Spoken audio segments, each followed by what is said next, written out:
दोस्तों नमस्कार। फिर से एक बार हाजिर हूँ आज कंप्यूटर का दूसरा एपिसोड लेकर। इसके पहले के सीरीज़ में हमने बात की थी, कुछ 10-12 सवाल लिए थे हमने, उस पर हमने एक एक करके चर्चा की थी और अपने कुछ सवालों को हल किया था, उसके सही उत्तर तलाशे थे MCQ के थ्रू। ज़ीरो पीरियड में ये दूसरी वीडियो है कंप्यूटर रिलेटेड। इसकी शुरुआत हम कर रहे हैं। पहला क्वेश्चन है, डॉस का पूर्ण रूप क्या है? DOS आपने सुना होगा, डॉस। इसका फुल फॉर्म क्या है ये आपको बताना है। तो पहले तो मैं बता दूं, डॉस जो होता है एक तरह का ऑपरेटिंग सिस्टम होता है। इसका फुल फॉर्म होता है डिस्क, डी से बनता है डिस्क, ओ है ऑपरेटिंग और एस जो है वो कहलाता है सिस्टम। तो डिस्क ऑपरेटिंग सिस्टम इसका फुल फॉर्म है और ये ऑप्शन सी में दिया हुआ है, तो सी आपका करेक्ट ऑप्शन हो जाएगा। LAN लेन किसका लघु रूप है? ये किसका शॉर्ट फॉर्म है? आपको ये आइडेंटिफाई करना है। 4 ऑप्शंस हैं: local area network, large area network, large area nodes, local area nodes. तो जो सबसे पहला ऑप्शन है यही इसका करेक्ट ऑप्शन है। एल जो यूज़ होता है वो लोकल के लिए यूज़ होता है और ए जो है वो एरिया के लिए यूज़ होता है और एन जो है वो नेटवर्क के लिए यूज़ होता है। तो इस तरह से इसका शब्द विस्तार करेंगे हम, तो लोकल एरिया नेटवर्क इसका करेक्ट आंसर बनता है। अब अगला सवाल फिर से यूनिट के बारे में है। एक निबल कितने बिटों के बराबर होता है? एक निबल की वैल्यू कितने बिट के बराबर होती है ये आपको पहचानना है। ऑप्शन ए 16 है, ऑप्शन बी 32 है, सी में 4 दिया है, डी में 8 दिया है। तो इसका जो करेक्ट आंसर है, एक निबल जो है वो बराबर होता है 4 बिट के। 4 बिट को कई बार 0.5 बाइट्स भी लिखा जाता है। 0.5 बाइट्स मतलब आधा बाइट हुआ, ये हाफ बाइट भी कह सकते हैं।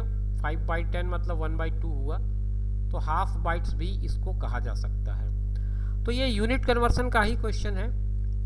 4 बिट अगर हैं तो उसको हम एक निबल कहते हैं और बाइट में अगर पढ़ें तो हाफ बाइट पढ़ेंगे इसको, 0.5 बाइट या हाफ बाइट।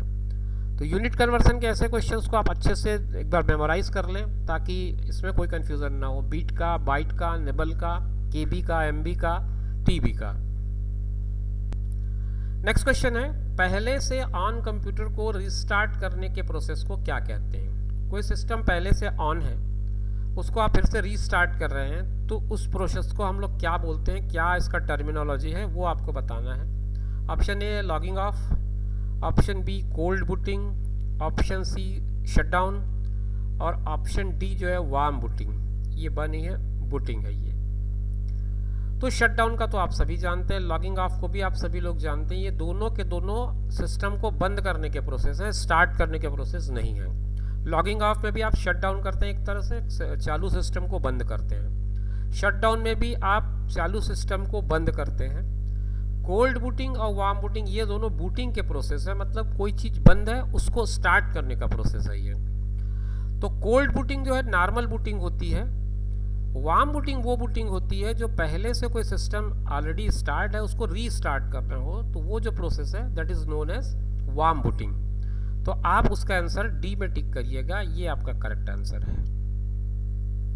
नेक्स्ट क्वेश्चन है, कंप्यूटर वायरस केवल एक प्रकार का सॉफ्टवेयर है जो मुख्यतया नष्ट करते हैं आंकड़ों को, उपकरणों को, प्रोग्रामों को और हार्डवेयर को। तो इसको अगर आपको समझना हो तो वैसे इसके 2 आंसर मुझे लगभग करीब लग रहे हैं, लेकिन एकदम एक्यूरेट आंसर अगर मुझे खोजना हो तो इसका एक्यूरेट आंसर आएगा प्रोग्राम्स को, क्योंकि अल्टीमेटली वायरस जो होते हैं वो जा करके सीधे प्रोग्राम्स को अफेक्ट करते हैं, प्रोग्राम्स को ही अफेक्ट करते हैं वो, उसके थ्रू फिर डाटा जो है वो प्रभावित हो जाता है। उपकरण और हार्डवेयर पे इसका कोई असर नहीं होता। वायरस का काम उपकरण या किसी तरह का कोई अपैरेटस हो या किसी तरह का कोई हार्डवेयर हो उसको डैमेज करना नहीं होता। उसका काम होता है जो डाटा हैं या जो प्रोग्राम्स हैं उनको डिस्टर्ब करना। तो एक्यूरेट आंसर इसका प्रोग्राम आएगा, डाटा उसके बाद आएगा।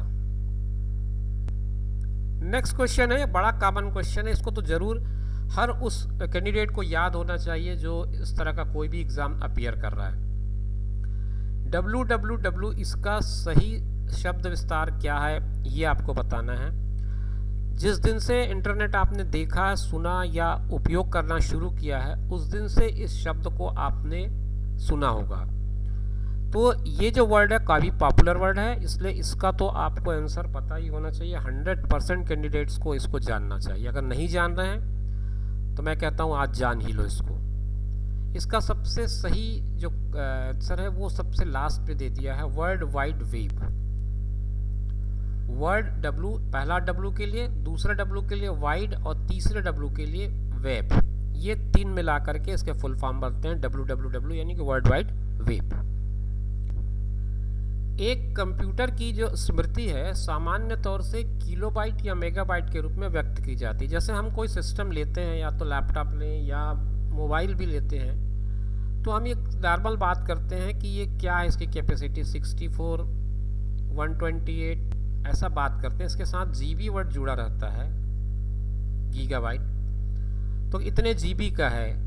तो ये जो जीबी, एमबी या केबी है वो सब में बाइट वर्ड यूज होता है। तो एक बाइट जो होता है वो एक बाइट किससे बना होता है? 8 द्विआधारी अंकों का, 2 द्विआधारी अंकों का, 8 दशमलव अंकों का या 2 दशमलव अंकों का। द्विआधारी थोड़ा हो सकता है आपको समझने में अटपटा लग रहा हो, इसलिए मैंने आपको सलाह दी थी कि जब भी आपको कोई क्वेश्चन पेपर मिले, चूँकि सीजी व्यापम हो या सीजीपीएससी, दोनों जो पेपर अपना बनाते हैं बाईलैंग्वेज बनाते हैं, तो कंप्यूटर का, स्पेशली कंप्यूटर और मैथ्स, ये दो पार्ट ऐसे होते हैं जिसमें आप एक बार जा करके इंग्लिश वर्जन को ज़रूर देख लें। जहाँ जहाँ आपको टेक्निकल डिफ़िकल्टीज आएंगी हिंदी में, उसका सही आपको अगर जवाब मिलेगा तो उसके लिए आपको इंग्लिश वर्जन देखना पड़ेगा। इंग्लिश वर्जन एक बार ज़रूर देख लें। वैसे तो पूरा पेपर के लिए एक बार रीड कर लें इंग्लिश वर्जन को। क्वेश्चन जब इधर लेफ्ट में अगर आपका हिंदी वर्जन हो और राइट में इंग्लिश वर्जन हो, तो दोनों वर्जन को एक बार पढ़ लें कोई भी क्वेश्चन सॉल्व करने से पहले, क्योंकि बहुत बार ऐसा होता है कि कुछ चीज़ें हिंदी में हमको आसानी से समझ में नहीं आती, अंग्रेज़ी में समझ में आ जाती है, कई बार अंग्रेज़ी में समझ में नहीं आती, हिंदी में समझ में आ जाती है। तो बाईलिंगुअल पेपर होने का बेनिफिट ये है कि आप प्रश्नों को सही ढंग से समझ पाते हैं। तो इस प्रश्न में भी ये जो द्विआधारी वर्ड है ये थोड़ा सा आपके लिए डिफ़िकल्ट हो सकता है। इसी को मैं बाइनरी कहूँगा तो आप तुरंत समझ जाएंगे। तो बाइनरी का मतलब ये होता है कि इसमें आपको 0 और 1, इन्हीं को दो को यूज़ किया जाता है और इन्हीं दोनों के माध्यम से पूरी चीज़ों को बनाया जाता है। तो कंप्यूटर का पूरा जो सिस्टम है वो बाइनरी से ही चलता है। तो इसमें 8 बाइनरी अंक उपयोग किए जाते हैं एक बाइट बनाने के लिए। तो पहला ऑप्शन ही इसका करेक्ट ऑप्शन है। और बाइनरी में किनका किनका यूज़ होता है ये भी एक एलाइड क्वेश्चन इसका बन सकता है। तो मैंने आपको बताया 0 और 1, 0 और 1 का ही यूज़ किया जाता है, उसी के बेसिस पे पूरा का पूरा ये सिस्टम है वो बनाया जाता है। नेक्स्ट क्वेश्चन है, आईसी चिपों का निर्माण किया जाता है। ये क्वेश्चन हमने डायरेक्ट तो नहीं, लेकिन इस तरह का एक क्वेश्चन लास्ट वीडियो में किया हुआ है। उसमें शायद हमने किसी स्पेसिफिक कंडक्टर का या सेमीकंडक्टर का नाम लिया रहा होगा। खैर, ये क्वेश्चन है कि आईसी चिपों का निर्माण किया जाता है फाइबर से, सेमीकंडक्टर से, प्लास्टिक से या उपरोक्त में से कोई नहीं। तो इसका उत्तर सेमीकंडक्टर है। हमेशा जो आईसी चिप्स होते हैं, इंटीग्रेटेड सर्किट्स के जो चिप होते हैं, वो सेमीकंडक्टर से बनाए जाते हैं। और मोस्टली जो कंप्यूटर के होते हैं वो सिलिकॉन से बनाए जाते हैं। सिलिकॉन एक सेमीकंडक्टर का बेस्ट एग्जांपल है। तो आपको मैंने पिछले वीडियो में इसका पूरी एक डिटेल बताया है क्वेश्चन में, तो आप चाहें तो उसको रिफ़र कर सकते हैं। इस क्वेश्चन का आंसर बनता है सेमीकंडक्टर। एक आसान सा सवाल है, रोज़ यूज़ करते हैं आप इस टर्म को, एमबी, कितने एमबी का है, इतने जीबी का है। मैंने अभी थोड़ी देर पहले और जिक्र किया था इसको। आप अभी जैसे फॉर्म भरा भी होगा, आपने व्यापम का फॉर्म भरा या सीजीपीएससी का फॉर्म भरा होगा, तो आपने ये उसमें एक इंस्ट्रक्शन में ही पढ़ा होगा कि आपके फ़ोटो की साइज़ इतनी एमबी के बीच होनी चाहिए, इतने एमबी से इतने एमबी के बीच होनी चाहिए, 0 से 10 केबी के बीच होना चाहिए, 0 से या 10 केबी से 50 केबी के बीच का होना चाहिए। तो एक लेंथ जो होती है उसके लिए हम इसको यूज़ करते हैं। तो एमबी जो वर्ड है उसका क्या फॉर्म है? मैग्नेटिक बिट्स, मेगाबाइट्स, मेगाबिट्स या उपरोक्त में से कोई नहीं। तो इसका जो सही उत्तर है वो बी है, मेगाबाइट्स। मेगाबिट्स नहीं है, मेगाबाइट्स इसका करेक्ट आंसर है। एमबी को हम मेगाबाइट से डिनोट करते हैं, या उल्टा कहूँ मेगाबाइट्स को हम एमबी से डिनोट करते हैं। ये इस वीडियो का आखिरी क्वेश्चन है। पूछता है डॉट मैट्रिक्स किसका एक प्रकार है, टेप का प्रकार है, डिस्क का प्रकार है, बस का प्रकार है या फिर प्रिंटर का प्रकार है। क्वेश्चन आसान है, आपने आसानी से पकड़ लिया होगा इसका आंसर। डॉट मैट्रिक्स एक तरह का प्रिंटर है। प्रिंटर के बहुत टाइप्स होते हैं।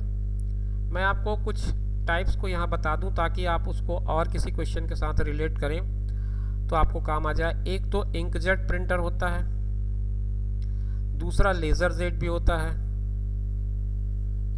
तीसरा आपको बता ही दिया मैंने डॉट मैट्रिक्स, फिर एक ऑफसेट प्रिंटर होता है। तो इस तरह से बहुत सारे प्रिंटर्स होते हैं। तो आपको इस तरह का भी क्वेश्चन कोई फ्रेमिंग मिल सकता है, इनमें से कौन सा प्रिंटर का टाइप नहीं है, तो वहाँ पर आपको ये काम आ जाएगा। इसलिए मैंने 3-4 आपको और बता दिए प्रिंटर के एग्जांपल्स।